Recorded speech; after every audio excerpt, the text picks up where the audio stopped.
this is Oscar Douglas, Oscar Douglas. He is our Executive Director of Internal Compliance and Investigations. Do I need to redo that? Hi, Valerie. I can spell names for you at the end. Okay, thank you. So I do have some remarks from which I'm going to read. This is an open investigation, and so we'll then turn it over to Mr. Douglas to answer what questions he can. So again, thank you for being here today. We want to begin by acknowledging the deep pain and sorrow that the R.B. Stall High School community has experienced following the tragic loss of freshman Tyrek Smith. There are no words to express how much this hurts as both a mother and as the leader of this system. To Tyrek's family, his loved ones, and the school community, we are here for you.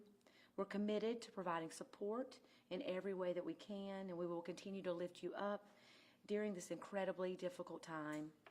We want the entire Warrior community and our greater Charleston community to know that we grieve alongside you. At this time, in honor of Tyrek and his family, we'd like to take a moment of silence just to pause.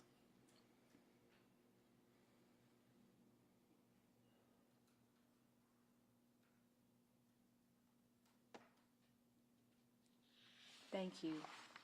We also want to take a moment to clarify as clearly and as respectfully as possible what occurred last Friday, particularly as it relates to our team of dedicated staff members, especially the nurses at R.B. Stall High School.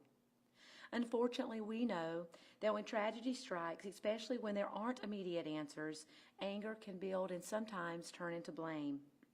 We fully understand how, in the absence of complete information, that questions and rumors can take hold. That's why we know it's so important to speak to you today directly and provide as much clarity as we can about what occurred and how our staff, especially our nursing team, did everything within their power to save Tyrek's life. Also, please understand that this is still an active investigation, both internally and externally, so we may be limited in some of the things that we can share. I also want to acknowledge Stall High School's Executive Principal, Steve Larson, who will share some remarks in just a few moments. As noted, we also have here our Executive Director of Investigations and Internal Compliance, Oscar Douglas, who has been leading our internal review of this matter. Before we go any further, I want to take a moment again to walk through exactly what we understand happened Friday afternoon. We know there are many questions, and while we may not be able to answer them all, we want to share what we do know at this time based on the information we've gathered. In addition, and in full transparency, we have significant video footage of the incident, and we believe it shows a full portrayal of the events that occurred last Friday. I'd also like you to understand that Stall High School is supported by a team of 4 nurses, 2 full-time and 2 part-time. They work together to provide the care for students there at Stall throughout the day. And on Friday, all 4 members of this team were on campus, and all 4 responded to Tyrek's needs with professionalism, urgency, and compassion. At approximately 1:30 in the afternoon, Tyrek reported to the nurses' clinic not feeling well. He shared he had a headache and needed his inhaler. He administered 2 puffs of albuterol and was given ibuprofen for his headache.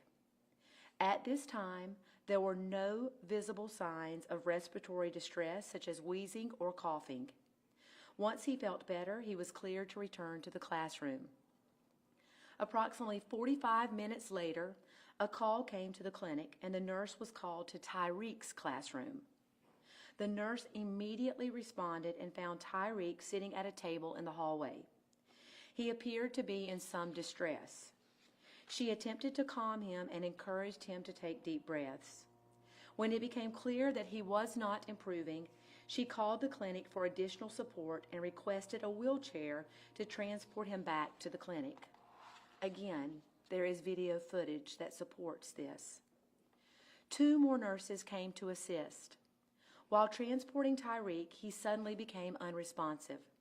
An SRO immediately requested EMS via the police radio, and the school initiated a hold, which cleared the hallways, allowing staff and EMS to respond quickly. Our nursing staff immediately began life-saving measures, including CPR.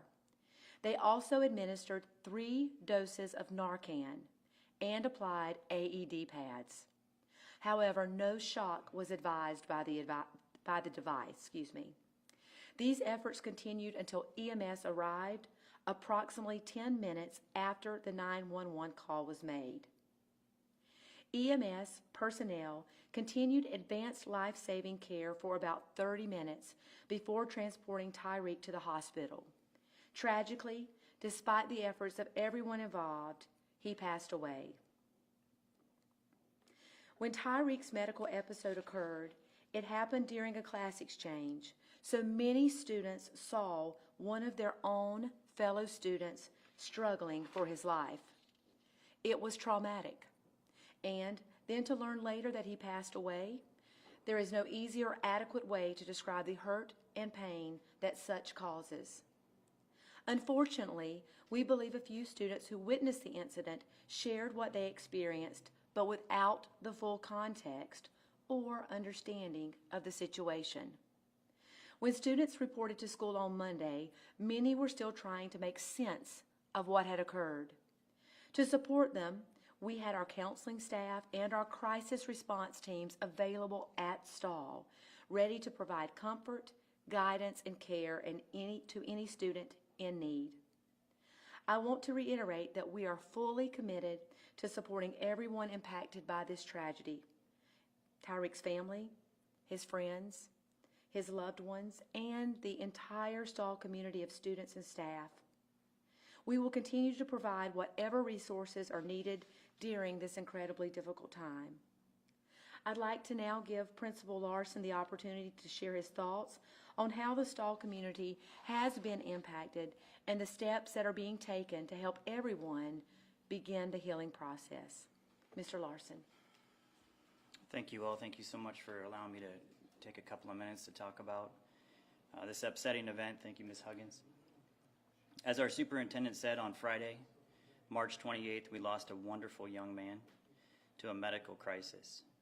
It was upsetting to every single one of us in our school. One of the things I love about our high school is that while we are a very large community, we are a close family. And right now, understandably, our family is struggling to find answers. As a school, we commit to providing the support that meets the needs of the day, and I'm confident that our staff cares deeply about every single child. As we grieve as a school, I want to reiterate how important it is to give respect to Tyrek's family and friends, and remember how wonderful he was, and hold on to how he made our lives better just by being around us. Part of the healing process will continue at Stall on Friday with a vigil at the end of the day in honor of Tyrek. And again, I want to thank the entire school community. I want to thank the larger community and the school district for all the wonderful support, being here to listen and provide care. Thank you. Thank you, Steve. We're thankful to have you here, and we're glad to have you at Stall. You're a tremendous leader, and the support you've offered students and staff and families has really been tremendous. At this time, we are going to take a few minutes for some questions. Again, I appointed Oscar Douglas to this investigation internally. We're going to do our best to answer everything that we can. Please accept our apologies in advance if we can't provide you with all the answers or as much detail as you would like due to the ongoing investigation and out of respect for the privacy of Tyrek and his family. So, Mr. Douglas, thank you. Thank you, ma'am. So if I could, before we begin to take questions, just add a couple of comments. I want to thank a few departments, specifically our Office of Security and Emergency Management, worked feverishly with North Charleston Police Department and the administrative team from Stall High School to look through mountainous amounts of video surveillance footage. It wasn't important enough just for us to understand what happened during this traumatic event. but to make sure we knew the complexity. So the research began looking back as far as when Ty came into the school that morning, and we traced his steps through the entire day up into these episodes. So I want to make that point abundantly clear. And with that, I'll take any of the questions.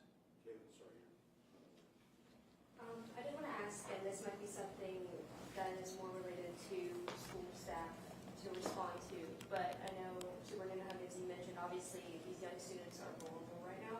They've seen or heard something traumatic about a fellow classmate, a fellow family member in some cases, and of course that raises questions for them as they're in this limbo period.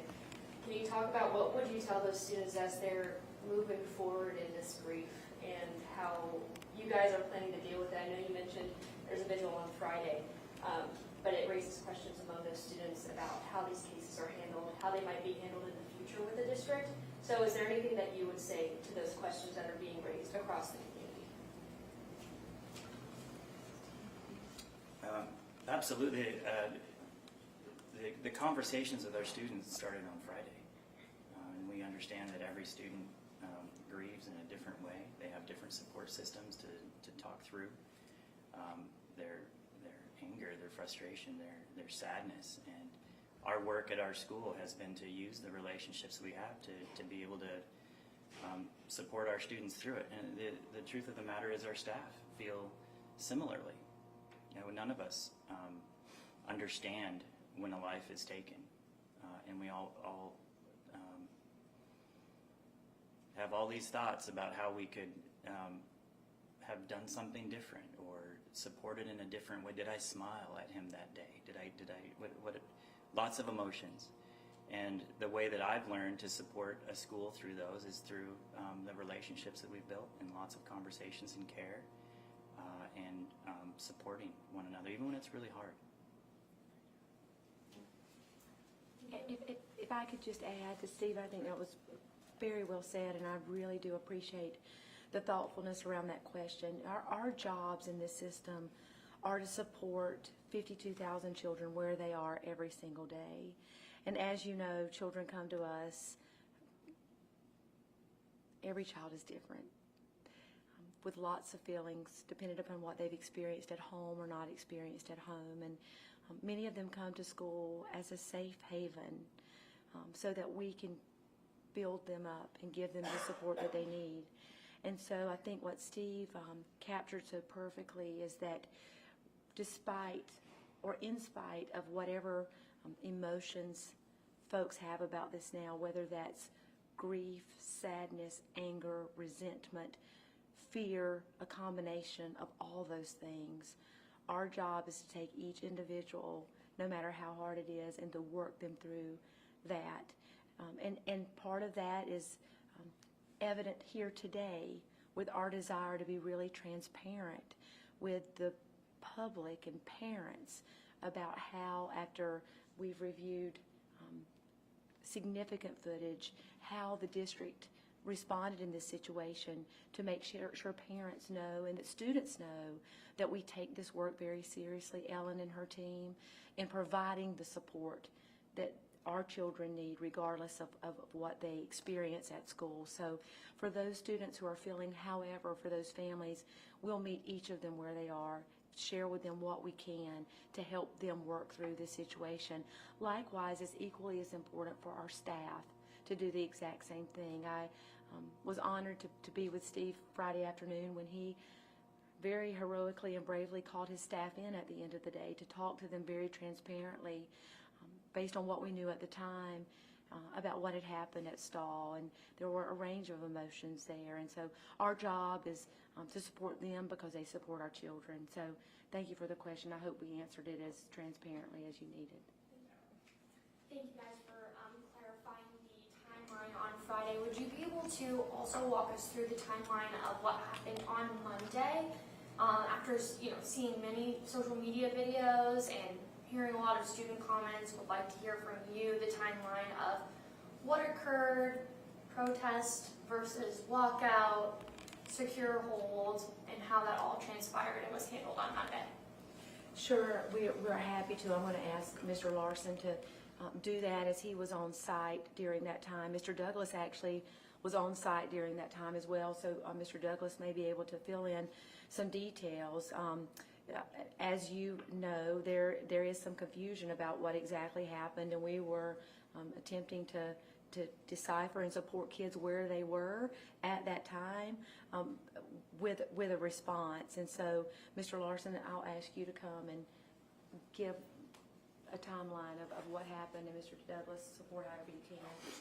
So I've been a school leader for nearly 30 years. And I have a lot of staff, veteran staff, that have experienced so much. And even in the collective experience, this was very new for us. And so it's hard to predict what the day is going to look like. What we came knowing that we needed to do is what we would do as parents. Listen and support, take care. I often say I've got 4 children at home and 2,000 at school. And so our context in coming to school on Monday was to make sure that everybody felt like they were being supported, but also create the space for a demonstration of emotions without any prediction of what that might look like. We did have an idea that there was a desire to demonstrate, and I wanted to support the students through that desire to demonstrate. At no time do I believe that any student was in danger.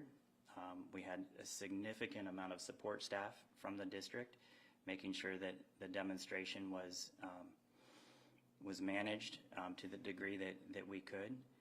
It started at the time of the bell, about 8:25, and the group moved throughout the school, letting us know their emotions, and it was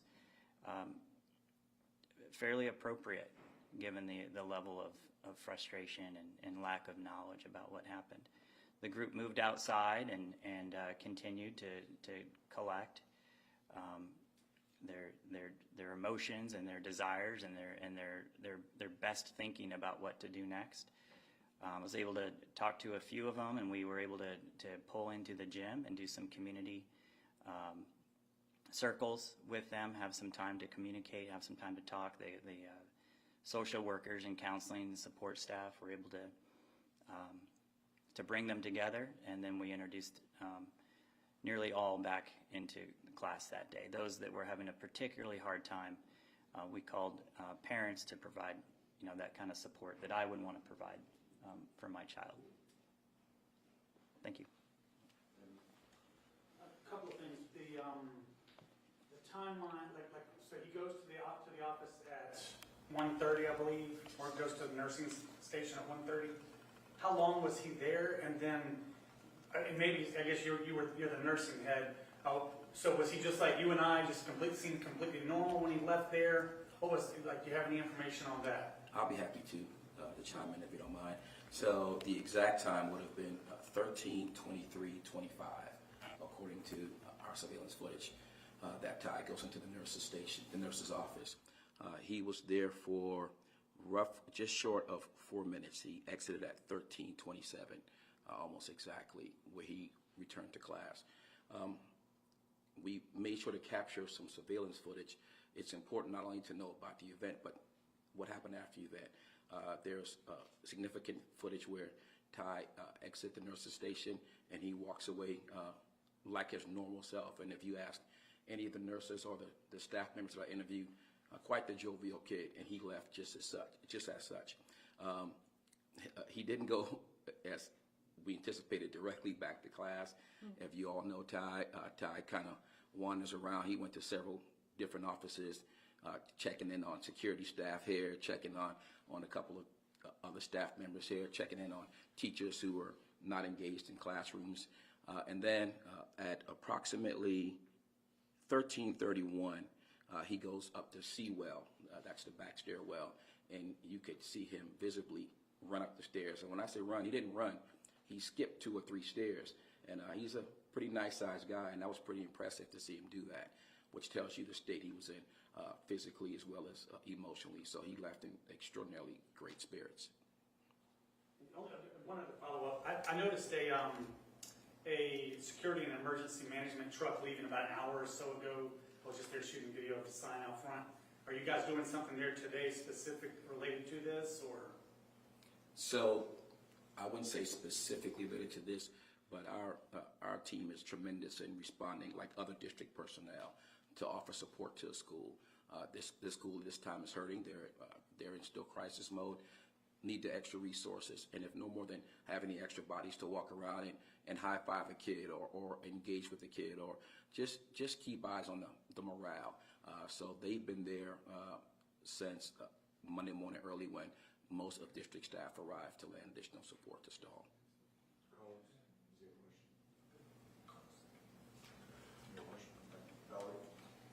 Yeah, I wanted to ask if the footage or any details on the investigation will be released to the public after it's finished. Again, I want to be mindful there are 3 ongoing investigations. As in any case where there's a disruption in school, we make sure to clue in our law enforcement partners. So North Charleston PD is doing their review. The coroner's office is doing their review. And although I'm satisfied with the results thus far, I want to continue to turn over every stone to make sure I have all the answers.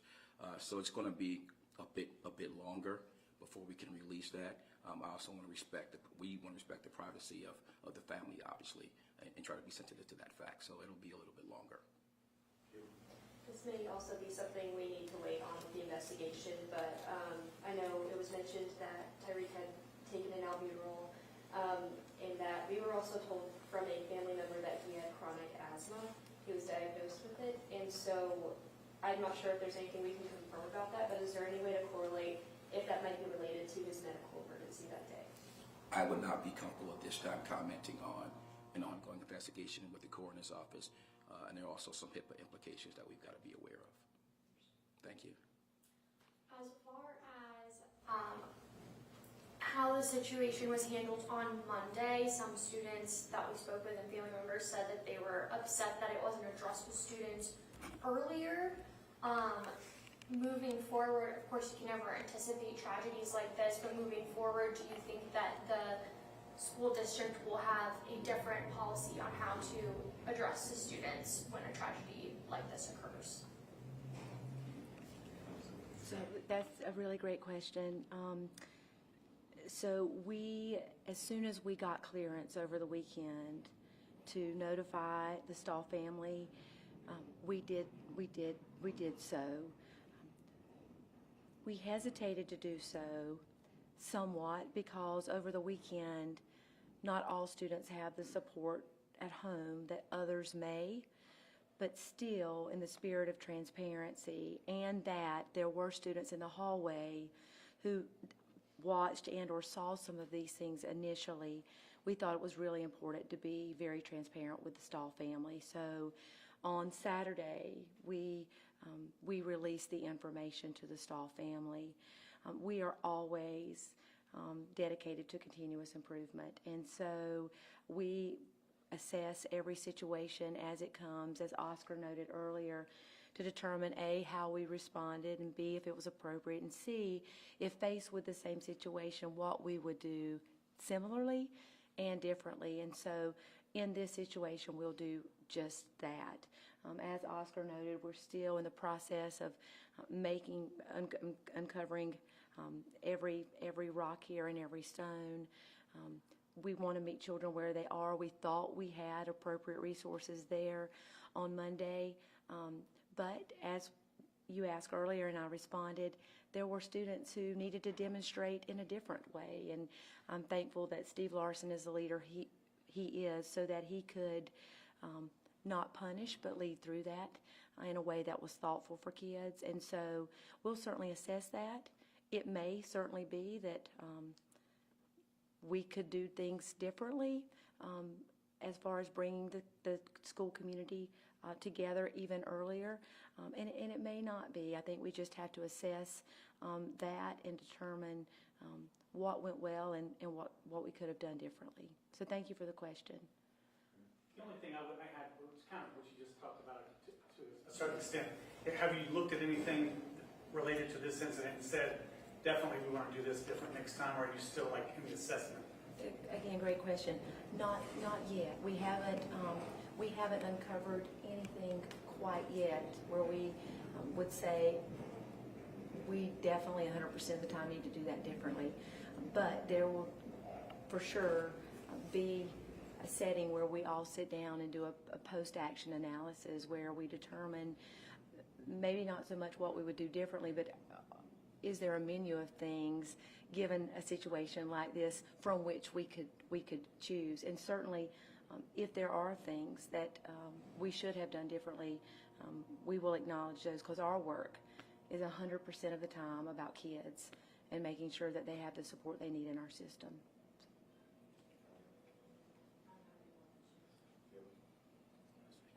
Can I just clarify, I know you mentioned Mr. Larson about the organization, the wording, I just want to clarify, was it student-led or did the school know about this the weekend prior to this happening? So the only information that we, and like Anita said, our intention is to get it right every single time.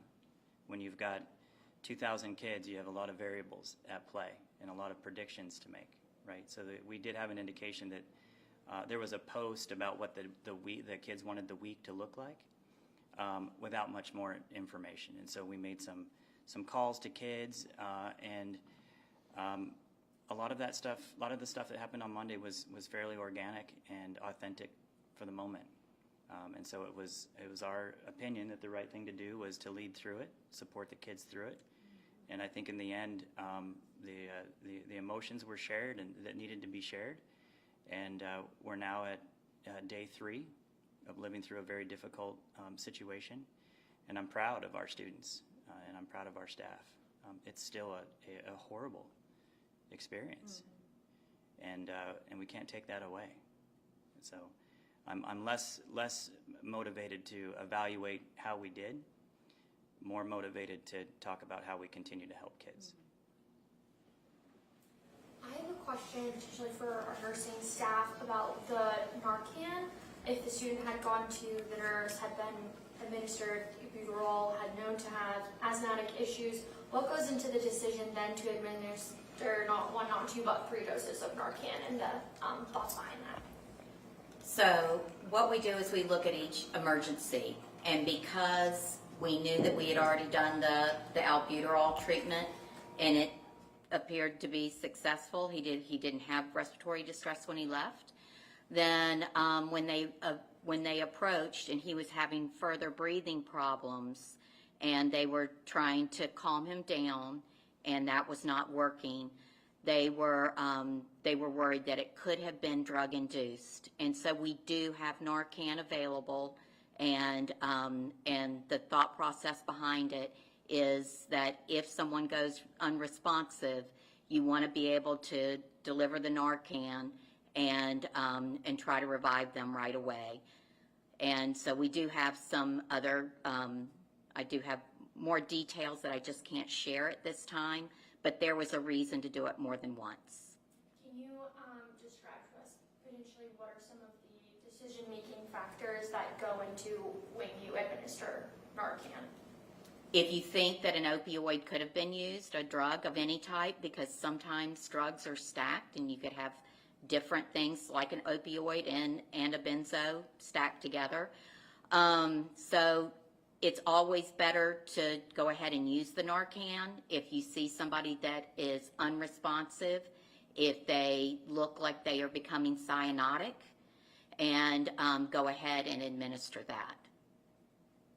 Mm-hmm. The only other thing I can think of is the 4 minutes. Do you feel like that there should have been more time to make sure he was good before he left, or I mean, is that standard? Like once you treated somebody, is there not a minimum amount of time they should stay there, or? It's really based on their symptoms. So what they will do is they'll administer the medication, the albuterol, and then they will go ahead and assess later. As long as there's no wheezing or coughing or signs of distress, then he would be allowed to leave and return to class at that point. If I could add to that, if you don't mind. So just provide a little more clarity to his state when he left the nurse's office to assist with Ellen just said. Not only was he doing extraordinarily fine, my previous examples about the way he left down the hallway, skipping up the stairs, and engaging with classmates. There was a conversation when I spoke with the nurses, just to tell you a little bit about Ty's personality. They had some they were sharing Thai food for lunch, and Ty made this comment basically saying, hey, can I get some of that? Can you guys going to share your lunch with me? And they responded back, well, no, we can't, because again, it's a little bit of food, and it's only a couple of us here sharing this. But that's that interaction. Still part of the observation phase, so he's communicating extraordinarily well, and you can see he's his usual cheerful self. And to back that up is how he left the office. Again, the usual Ty. And he usually goes by just Todd, correct? That's what some of the kids called him Okay. at school. So more of them call him Tyrek, but several called him Ty. So that's what I used. And some signs and symptoms of respiratory distress would be if he wasn't able to speak in complete sentence, or if he was unable to walk or talk. And so, those are some of the things that that Mr. Douglas has brought up, that, you know, that we saw that he was doing quite well. Before the soup comes, I just want to, I think we'd be remiss if we didn't talk about the heroic efforts of these nurses. Stahl's fortunate enough to have not one, but two, but three, but four nurses on staff that day. To watch these nurses perform in the manner that they did was so extraordinary. And it would be remiss if I didn't bring that to your attention. They were heroic in the face of this crisis, and were so professional, providing the care and compassion as well as that vigor needed to provide these great attempts at life-saving measures. So again, they were extraordinary in their efforts. Thank you.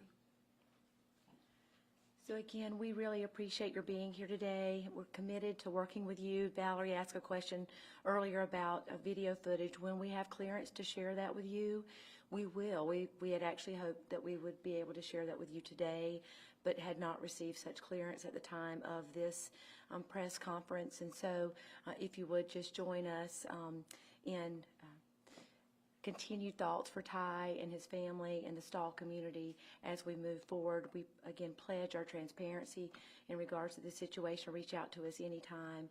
And as always, we thank you for your support of our children.